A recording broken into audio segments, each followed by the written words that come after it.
Welcome everyone back with another reading stream. Tonight I will be reading 2 chapters, and then Thursday, as of now, will be 2 chapters. I'm looking at basically the remainder of the chapters left to read for Halo: The Fall of Reach, because I'll be starting classes the week of March 1st, and I know that at least one of my classes is on Tuesdays. It's an online course, but I have to be available Tuesdays at 8 p.m.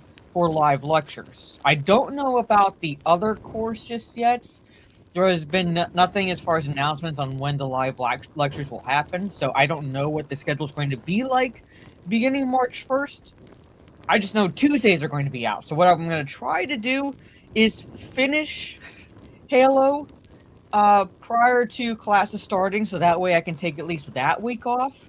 So when I know for sure what days I'll have as far as streaming goes, and I'll know what day, most likely day, will be the reading stream. Because at that point, after Fall of Reach, I'll be reading Agatha Christie's Evil Under the Sun.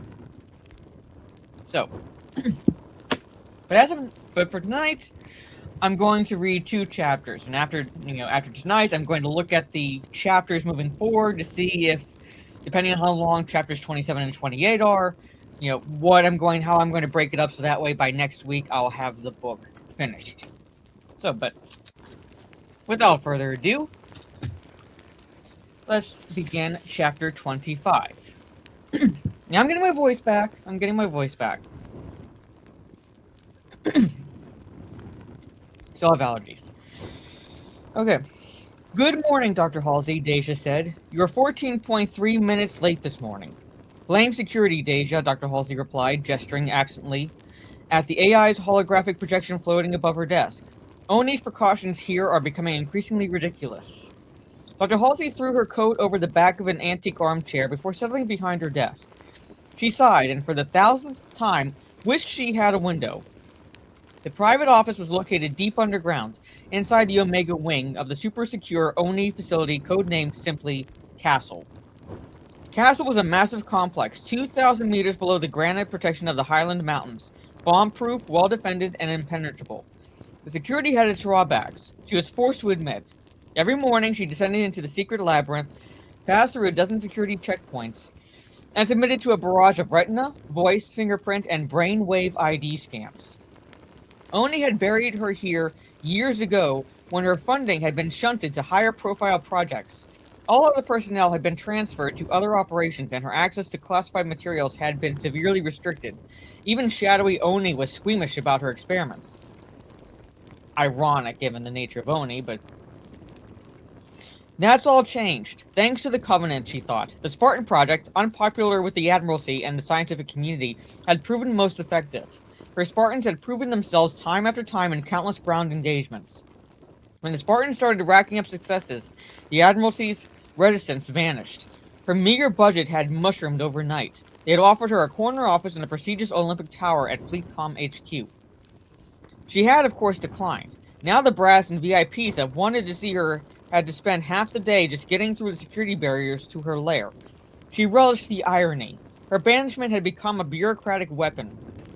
But none of that really mattered. It was just a means to an end for Dr. Halsey. A means to getting Project Mjolnir back on track. She reached for her coffee cup and knocked a stack of papers off her desk. They fell, scattered onto the floor, and she didn't bother to retrieve them. She examined the mud-brown dregs at the bottom of the mug. It was several days old. Ugh. The office of the most important scientist in the military was not the antiseptic clean room environment most people expected. Classified files and papers littered the floor. The holographic projector overhead painted the ceiling with a field of stars. Rich maple paneling covered the walls, and hanging there were framed photographs of her Spartan 2s, receiving awards, and the plethora of articles about them that appeared when the Admiralty had made the project public 3 years ago. They had been called the UNSC Super Soldiers. The military brass had assured her that the boost to morale was worth the compromised security. At first she had protested, but ironically the publicity had proved convenient. With all the attention on the Spartans' heroics, no one had thought to question their true purpose, or their origin. If the truth ever came to light, abducted children, replaced by fast-grown clones, The risky experimental surgeries and biochemical augmentations, public opinion would turn against the Spartan project overnight. The recent events at Sigma Octanus had given the Spartans and Mjolnir the final push it needed to enter its final operational phase. She slipped on her glasses and called up the files from yesterday's debriefing. The Oni computer system once again confirmed her retinal scan and voice prints. Identity confirmed, unauthorized artificial intelligence unit detected. Access denied. Damn, Oni grew more paranoid by the day. Deja, she said with a frustrated sigh, the spooks are nervous. I need to power you down or Oni won't give me access to the files. Of course, Dr. Deja replied calmly. Halsey keyed the power down sequence on her desktop terminal, sending Deja into standby mode. This, she thought, is Ackerson's work, the bastard. She had fought tooth and nail to keep Deja free from the programming shackles Oni demanded, and this was their petty revenge. She scowled impatiently until the computer system finally spit out the data she'd requested. The tiny projectors in the frames of her glasses beamed the data directly to her retina. Her eyes darted back and forth rapidly as if she had entered REM sleep, and she scanned the documentation from the debriefing. Finally, she removed her glasses and tossed them carelessly on the desk, a sardonic smirk on her face. The overarching conclusion of the finest military experts on the debriefing committee. Oni didn't have a clue as to what the Covenants were doing on Sigma Octanus IV. They had learned only 4 solid facts from the entire operation. First, the Covenant had gone to considerable trouble to obtain a single mineral specimen. Second, the pattern of inclusions in the igneous rock sample matched the signal that had been sent and intercepted by the Iroquois. Third, the low entropy of the pattern indicated that it was not random. And fourth, and most important, Unity translation software couldn't match this pattern to any known Covenant dialect. Her personal conclusions? Either the alien artifact was from a precursor to the present Covenant society, or it was from another planet, it was from another, as yet undiscovered, alien culture. When she had dropped that little bombshell of a speculation in the debriefing room yesterday, the Oni specialist had gone scrambling for cover. Especially that arrogant ass, Colonel Ackerson, she thought with a cruel smile. The brass was not happy with either possibility. If his old Covenant technology had indicated they still knew virtually nothing about the Covenant culture. 20 years of intensive study and trillions of credits of research, and they barely even understood the aliens' caste system. And if it was the latter possibility, an artifact of ancient alien race, that could be even more problematic. Colonel Ackerson and some of the brass had immediately considered the logistics of fighting 2 alien enemies at once. Utterly ridiculous. They couldn't even fight one. UNSC could never hope to survive a war on 2 fronts. She pinched the bridge of her nose. Despite the grim conclusions, there was a silver lining in all this. After the meeting, a new mandate had become the official secret policy of Fleet Command's Special Operations Command, the parent organization for Naval Special Warfare, the Spartan Service Branch. Oni had new marching orders to step up funding of intel and reconnaissance missions by an order of magnitude. Small stealth ships were to be deployed to search remote systems and find where the Covenant were based. And Dr. Halsey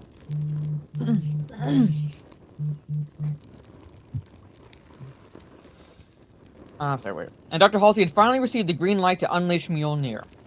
She had mixed feelings about it. Truth be told, she always had. It would be the culmination of her life's greatest work. She knew the risks, like spinning a roulette wheel. It was long odds, but the payoff was potentially huge. It meant victory against the Covenant, or the death of all her Spartans. The holographic crystals overhead warmed, and Cortana appeared, sitting cross-legged on Dr. Halsey's desk. Actually, she sat hovering a centimeter off the table's edge. Cortana was slender. The hue of her skin varied from navy blue to lavender, depending on her mood and the ambient lighting. Her hair was cropped short. Her face had a hard, angular beauty. Lines of code flickered up and down her luminous body. And if Dr. Halsey viewed her from the right angle, she could catch a glimpse of the skeletal structure inside her ghostly form. Good morning, Dr. Halsey, Cortana said. I've read the committee's report, which was classified as top secret, eyes only. Cortana mused. I must have overlooked that. She hopped off the desk and circled around Dr. Halsey once. Cortana had been programmed with Oni's best insurgency software, as well as the determination to use those code-cracking skills. While this had been necessary for her mission, when she grew bored, she caused chaos with Oni's own security measures, and she often grew bored. I assume you have examined the classified data brought back from Sigma Octanus IV, Halsey asked. I might have seen that somewhere, Cortana said, matter-of-factly. Your analysis and conclusions? There is much more evidence to consider than the data in the committee's files. She looked off into space as if reading something. Oh?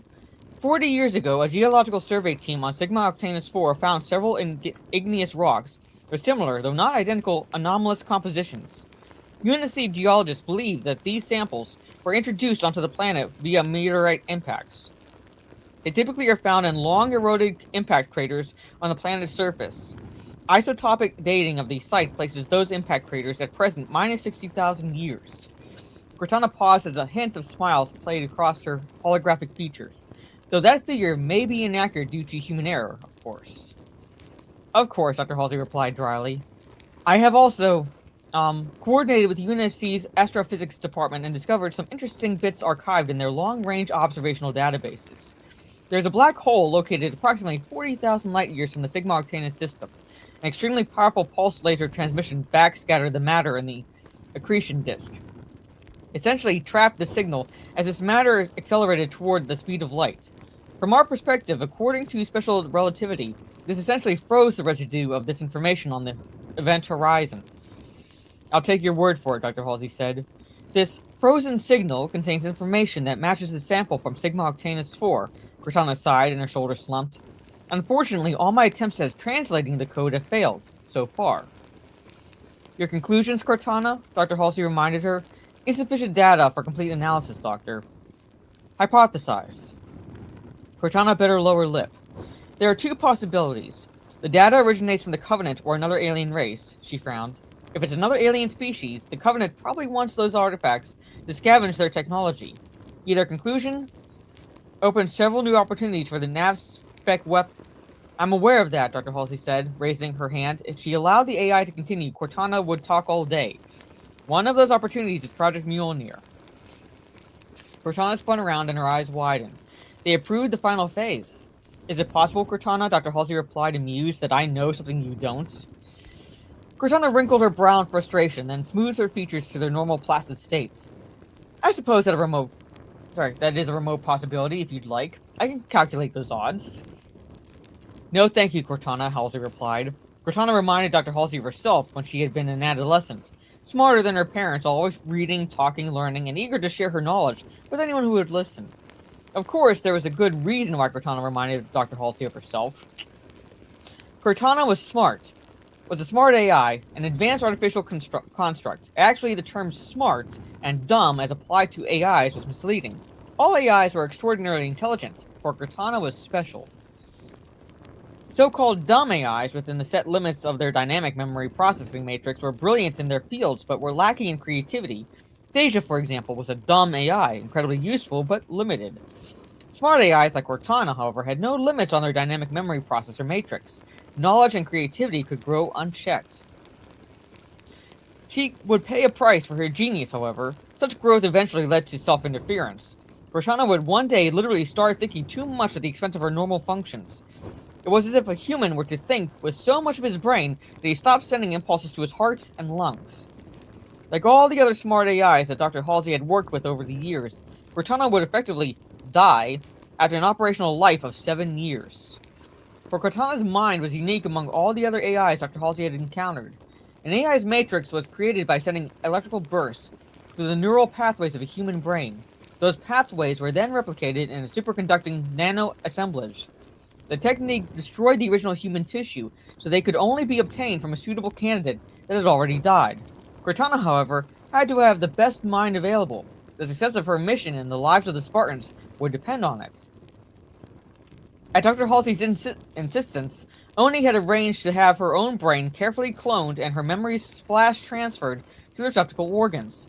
Only 1 in 20 cloned brains actually survived the process. Cortana had literally sprung from Dr. Halsey's mind, like Athena from the head of Zeus.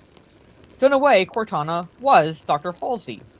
Cortana straightened her face eager. When does the Mjolnir armor become fully operational? When do I go? Soon. There are a few final modifications that need to be made in the systems. Cortana leaped to her feet, turned her back to Dr. Halsey, and examined the photographs on the wall. She brushed her fingertips over the glass surfaces. Which one will be mine? Which one do you want? She immediately gravitated to the picture in the center of Dr. Halsey's collection.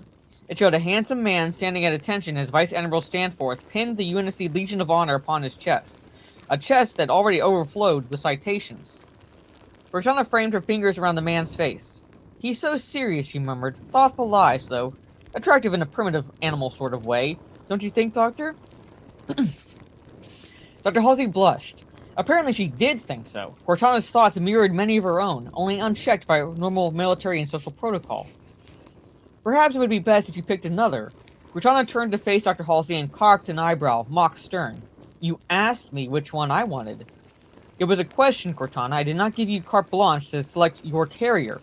There are compatibility issues to consider." Cortana blinked. "His neural patterns are in sync with mine within 2%. With the new interface we'll be installing, that should fall well within tolerable limits." In fact, her eyes drifted over, and her gaze drifted, and the symbols along her body brightened and flashed.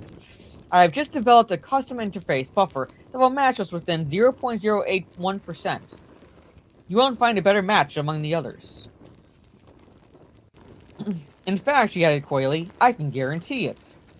"I see," Dr. Halsey said. She pushed away from her desk, stood, and paced. Why was she hesitating? The match was superb, but was Cortana's predilection for Spartan 117 a result of him being Dr. Halsey's favorites? And did it matter? Who better to protect him?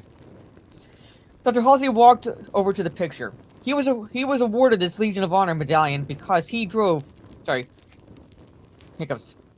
into a bunker of Covenant soldiers. He took out 20 by himself and saved a platoon of Marines who were pinned down by a stationary energy weapon emplacement.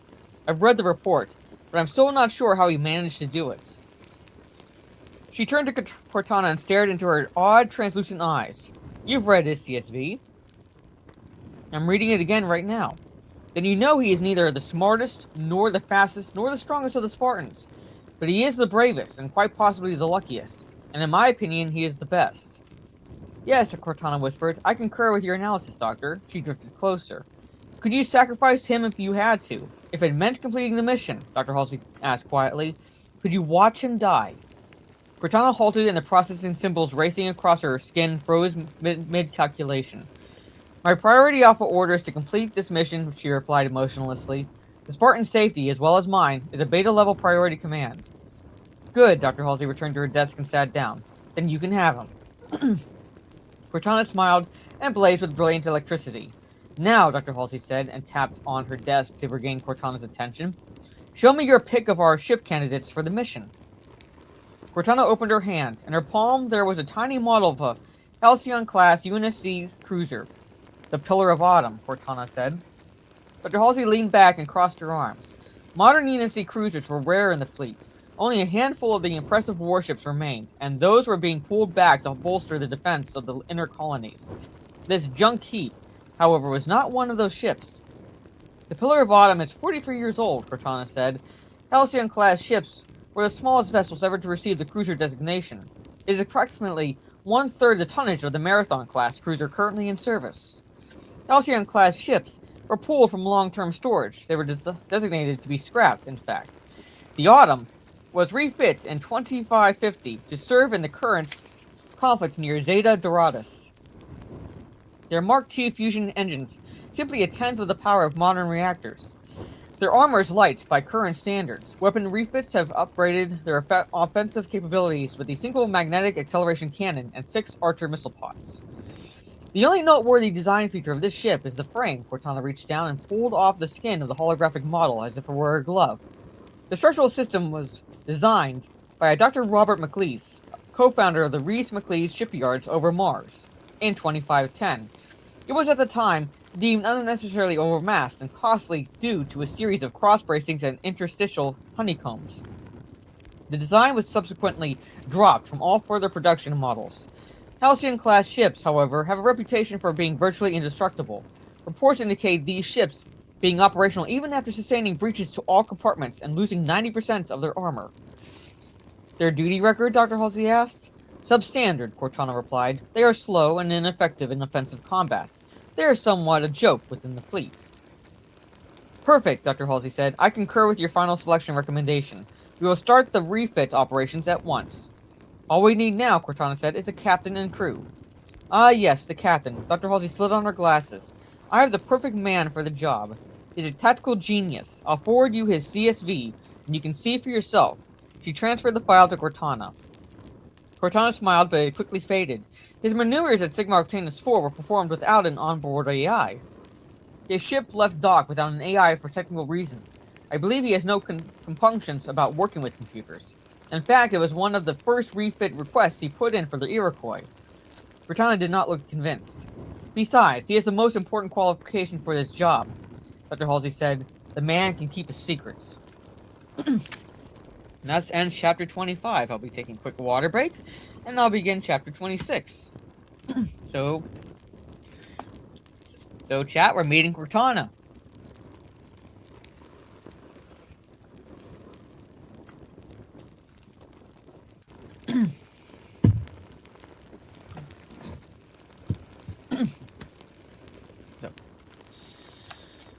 Oh, I can only read for so long before my throat feels it. Anyway, chapter 26 is not that long.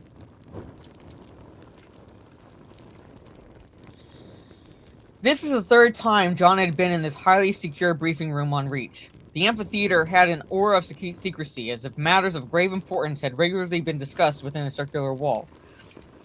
Certainly, every time he had been here, his life had changed. His first time was his indoctrination into the Spartans, a lifetime ago. He recalled with a start how young Dr. Halsey had looked then. The second time was when he graduated from the Spartan program, when he had last seen Chief Mendez. He had sat on the bench next to him, where the Master Chief was sitting now. And today, he had a feeling that everything was about to change all over again. Clustered around him were 24 Spartans. Fred, Linda, Joshua, James, and many others he had not spoken to for years. Constant battle had kept the tight-knit Spartans light years apart for more than a decade. Dr. Halsey and Captain Keyes entered the chamber. The Spartans stood at attention and saluted. Keyes returned their salute. At ease, he said, he escorted Dr. Halsey to the center stage. He sat while she stood at the podium. Good evening, Spartans, she said. Please take your seats. As one, they sat down. Assembled here tonight, she said, are all surviving Spartans save 3, who are otherwise engaged on fields of combat too distant to be easily recalled. In the last decade of combat, there have been 3 KIAs, and 1 Spartan too wounded to continue active duty. You are to be commended for having the best operational record of any unit in the fleet. She paused to look at them. It is very good to see you all again. She slipped on her glasses. Vice Admiral Stanforth has asked me to brief you on the upcoming mission. Due to its complexity and unusual nature, please disregard your normal protocol and ask any questions you have during my presentation. Now on to the business at hand, the Covenant. Hello, Stig. Again, welcome everyone. Holographic projectors overhead warmed and sleek Covenant corvettes, frigates, and destroyers appeared in a neat row on Dr. Halsey's left. On her right were a collection of Covenant species, roughly 1/3 their normal size. There was a grunt, a jackal, the floating tentacle creature John had seen on Sigma Octanus IV, as well as the heavily armored behemoths he and his team had bested. Oh god, allergy, sorry. A spike of adrenaline burned through the Master Chief at the sight of the enemy. Intellectually, he knew that the images were not real, but after a decade of fighting, his instincts were to kill first and get the details later. The Covenant are still largely unknown to us, Dr. Halsey began. Their motivations and thought processes remain a mystery, though our best analysis points to some compelling hypotheses. She paused and added, the following information is naturally classified. We know that the Covenant are a translation of their name for themselves, are conglomerates of a number of different alien species. We believe that they exist in some kind of caste structure, though to date the exact nature of that structure remains unknown. Our best guess is that the Covenant conquer and absorb a species and adapt its strengths into their own. The Covenant's science is imitative rather than innovative, a byproduct of this societal absorption, Dr. Halsey continued. This is not to say that they are lacking intelligence, however. During our first encounter, they gathered computer and network components from our destroyed ships, and they learned at an astonishing pace. By the time Admiral Cole's fleet arrived at Harvest, the Covenant initiated a communications link and attempted a primitive software infiltration of our ship's AI. In a matter of weeks, they had learned the rudiments of our computer systems and our language. Our own attempts to decipher Covenant computer systems have only been partially successful, despite our best efforts in decades of time. Since then, they have made increasingly successful forays into our computer networks. That is why the Cole Protocol is so important and carries the punishment of treason for failure to comply. The Covenant may one day not need to capture a ship to steal the information within its navigational databanks.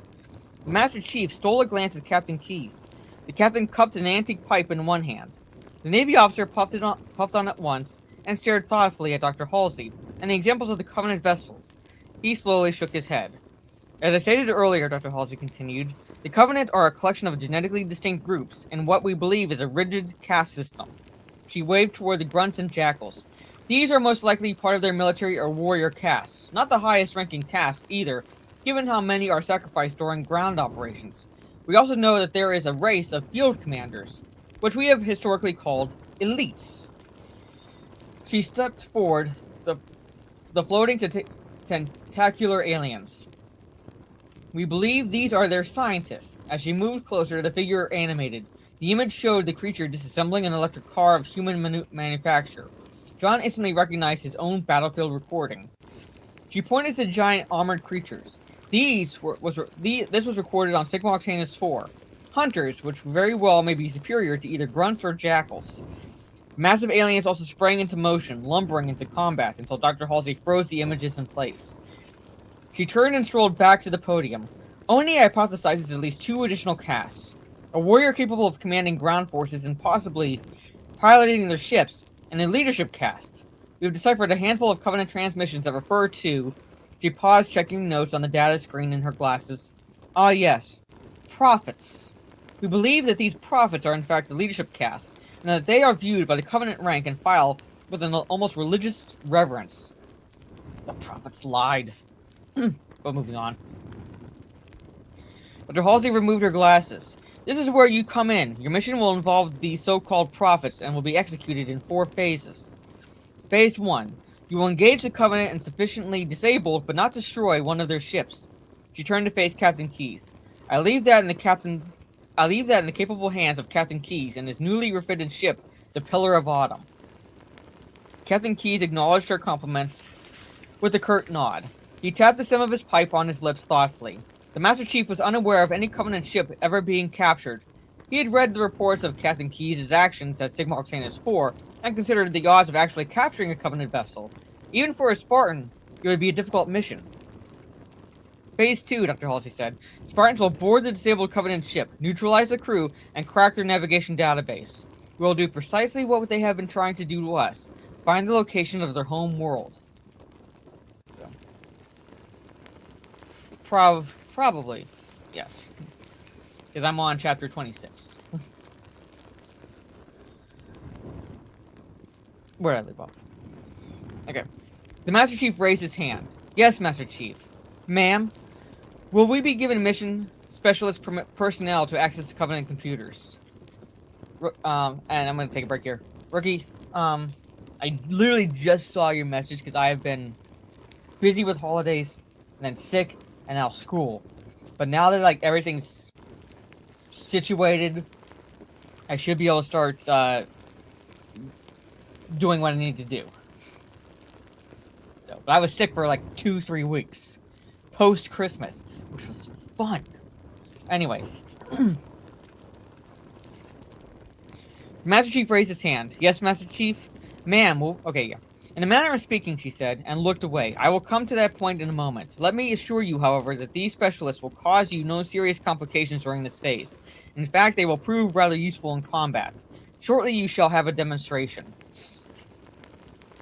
Like Captain Keyes' statement that winning wasn't everything, Dr. Halsey's reply was another puzzle. How would such computer specialists not be a liability to the Spartans in combat? Even if they could fight, it was unlikely that they'd be anything but weak links in combat. If they couldn't fight, the Spartans would be forced to babysit a vulnerable package in a hot combat zone. Phase 3, Dr. Halsey said, will consist of taking the captured Covenant ship to their home world. Several questions immediately formed in the Master Chief's mind. Who would pilot the alien ship? Had anyone ever deciphered the Covenant control systems? It seemed unlikely, since the UNSC had never captured one of their ships before. Were there Covenant recognition signals that had to be sent when entering their space? Or were they just steal their way in system? When a plan had so many missing pieces of data, the Spartans had been trained to stop and reconsider its effectiveness. Unanswered questions led to complications, snags, and snags led to injuries, death, and failed missions. Simple was better. He held his questions, though. Dr. Halsey surely would have planned for these eventualities. Phase 4, she continued, will be to infiltrate and capture the Covenant leadership and return with them to UNSC-controlled space. The Master Chief shifted uneasily. There was no intel or reconnaissance of Covenant-held space. What did a Covenant leader, a prophet, even look like? Chief Mendez had told him to trust Dr. Halsey. The Master Chief decided to hear all the details before he asked any further questions. To do so might undermine her authority, and that's the last thing he needed the other Spartans to see. And yet there was one thing he had to clarify. The Master Chief raised his hand again. She nodded toward him. Dr. Halsey, he said, you did say capture the Covenant leaders, not eliminate them. Correct, she replied. Our profile of Covenant society indicates that if you were to kill one of their leader caste, this war would actually escalate, or could actually escalate. Your orders are to preserve any captured Covenant leaders at all costs. You will bring them back to UNSC headquarters, where we will then use them to broker a truce, especially even negotiate a peace treaty with the Covenant. Peace. The Master Chief considered the unfamiliar word. Was that what Captain Keyes had meant? The alternative to winning wasn't necessarily losing. If you chose not to play a game, then there could be neither winning nor losing. Dr. Halsey took a deep breath and slowly exhaled. Some of you already suspect this, but I shall state it anyway for emphasis. It is my opinion, and that of many others, that the war is not going well, despite our recent victories. What is not widely known is how badly it is going for us.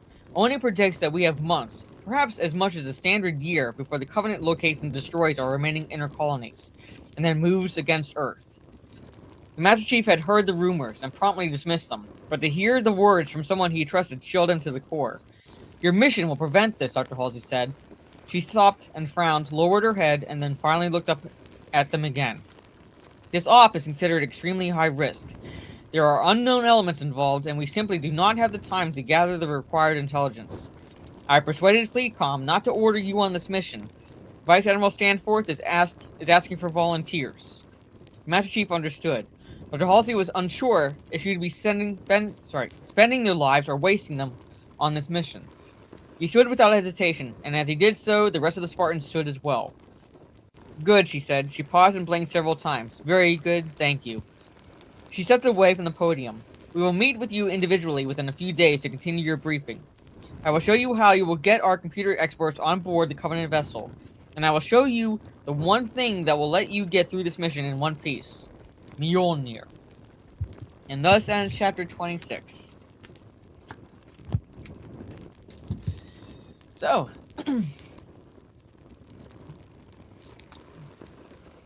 we're getting closer and closer to the Fall of Reach.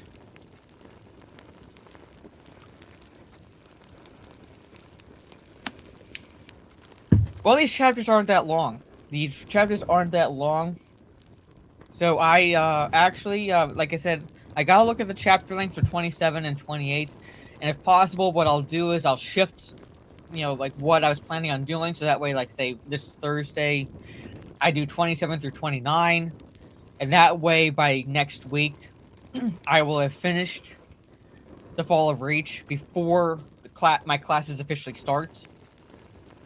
But I gotta look at the chapter lengths again, because unlike with The Lord of the Rings, the book I was using for reading The Lord of the Rings, I had to actually flip through the book and to see how long each chapter is versus looking at the glossary at the beginning to gauge the chapter lengths. And that's just ridiculous. We do not need a TV series explaining the 13 ghosts from that. We don't really need it. Anyway. Not saying that part of me would not be fascinated by that. I'm saying we don't need it. I'm going through a medical billing and coding course, basically. I'm like, looking and basically like, shifting my career focus to a career I can eventually work from home because I'm supporting helping support my family. and I'll be helping support them financially, as well as well, my one brother's a doctor, my other brother's a lawyer, and so forth. So I will be able to also maybe utilize my skills to help them as well in like what they might need to have done. So, but I'm starting officially the week of March 1st. But this next week and a half or so, I'll be spending reading the chapters for the first module for the first week before the first week officially starts. So I'm not like cramming everything in, right when the week starts. So that's what I'm planning on doing this next week and a half or so. And I'm also planning on rewatching the remake of 13 Ghosts and watching it as a standalone film and not as a remake to see if maybe my opinion will change in that regard, because I remember when I first watched it, I did not like it, but I was coming from the standpoint of knowing the original. So, well, I'm just saying, it's something that I will be able to help my family, as well as potentially work from home, which is my ultimate goal, because I hate having to travel to an office. I did not like it when I was in the military, and I did not like it when I was civilian world. So I'm trying to avoid that as much as possible. Anyway, but there it is, chat. Thank you all again for hanging out with me. Tomorrow I will be back online, for stream, returning to Borderlands. I'm at a point where it's I'm going to try to do the bounty for with the fish and so forth to take me back to Treacher's Landing, and then I think I have the mission for the final vault piece, which I'll try to do. And then we'll basically see where I stand as far as Borderlands after that. Beginning the 27th, I will be taking another break from Borderlands because Resident Evil 9 comes out, and that's a game that one doesn't exactly just play once a week necessarily. So I'll most likely be shifting from Borderlands at least for a little bit while I play, so I can play through Resident Evil 9, which officially drops a week from this coming Friday. So, yeah, and also especially because, like I said, my streaming schedule is going to be incredibly altered beginning the first week of March, because Tuesdays will be out, and another day will be out, potentially, because of the other class. So, I'm pretty much going to be relegated to the Talk Nerdy stream on Sundays, and 3 weekday streams, because 2 days will be out. And then maybe a Saturday stream, so we'll see. But, good evening, JM. I'm just wrapping up, so I'm hoping you enjoy listening to the replay of the 2 chapters I read tonight. And then, what else was I going to say? All right, yeah, that's it. So basically, to recap, what I'm going to do is I'm going to most likely alter the reading streams moving forward, meaning that I'm going to try to finish the Halo: The Fall of Reach next week, and then take a little break before returning to the reading streams when I know better what my schedule is moving forward when school begins. And so, but a Borderlands stream tomorrow, reading stream Thursday, maybe looking to do a gaming stream Friday. I'm not sure what I'll play. I'm not sure if I'll be playing Borderlands again, or looking through my indie games and maybe just doing a chill indie game stream Friday evening, because I might be hanging out with family Saturday, so I'll most likely not stream Saturday afternoon.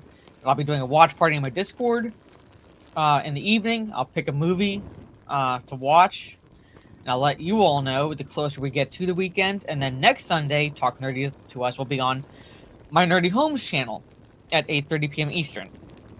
So anyway, how many chapters do I have left? 10 plus the epilogue. There's 36 chapters total plus the epilogue, basically. So technically 11 if you count the epilogue, but 10 chapters officially I have left.